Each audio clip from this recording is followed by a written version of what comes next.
Word of God tells us that many are called and few are chosen. And I couldn't be more proud right now to be a Black woman, an HBCU graduate, and a member of the oldest Black woman Greek organization, Alpha Kappa Alpha sorority. As I introduce the person who will represent these United States, who's coming to us via live stream, our first woman, Black and Asian, Vice President and HBCU graduate, and my soror, Vice President Kamala Harris. Good morning, good morning, good morning. Dear Dr. Bernice King, thank you for that introduction and for all that you do every day in your role of leadership. And thank you for the invitation to address this most distinguished group of leaders.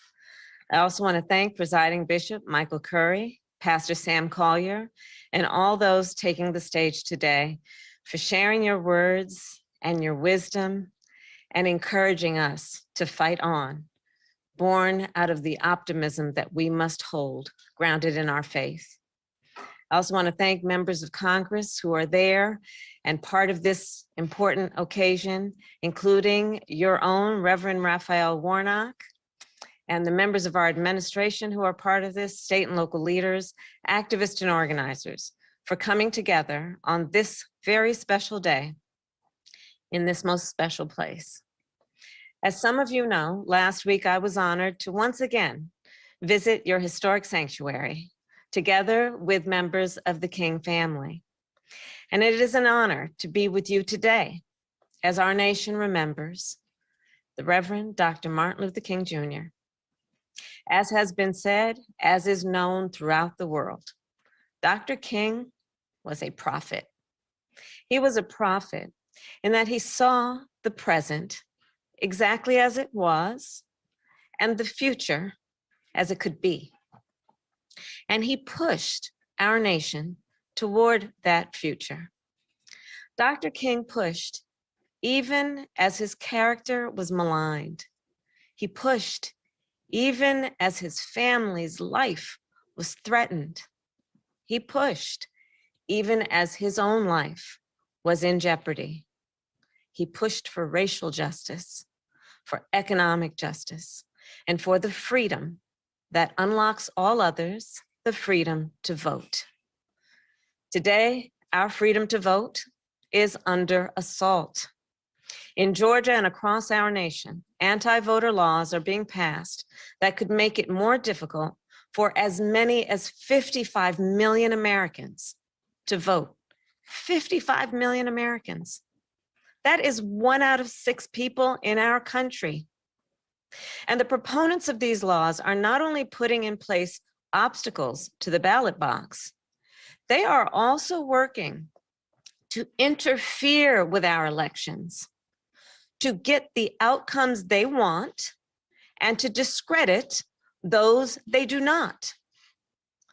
That is not how democracies work.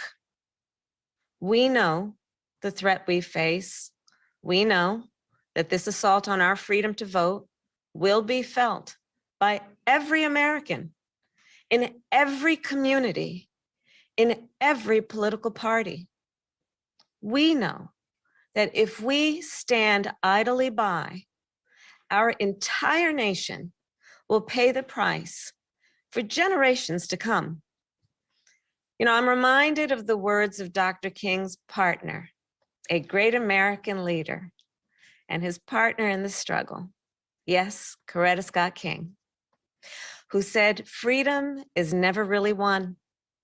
You earn it and win it in every generation. So many in this state have worked tirelessly to protect our democracy. You have registered voters. You have organized on college campuses and in senior living communities, at coffee shops and cookouts.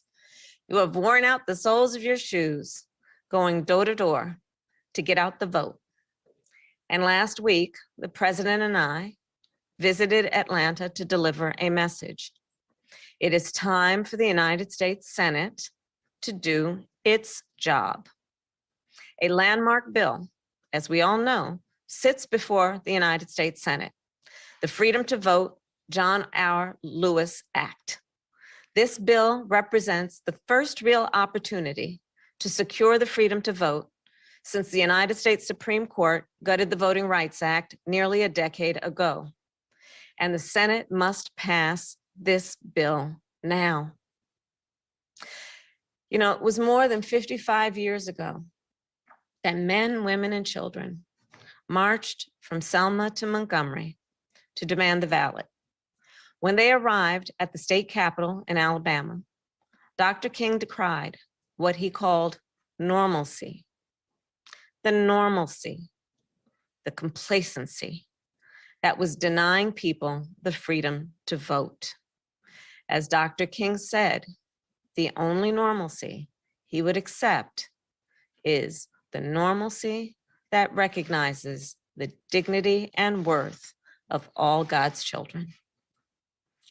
Today, we must not be complacent or complicit.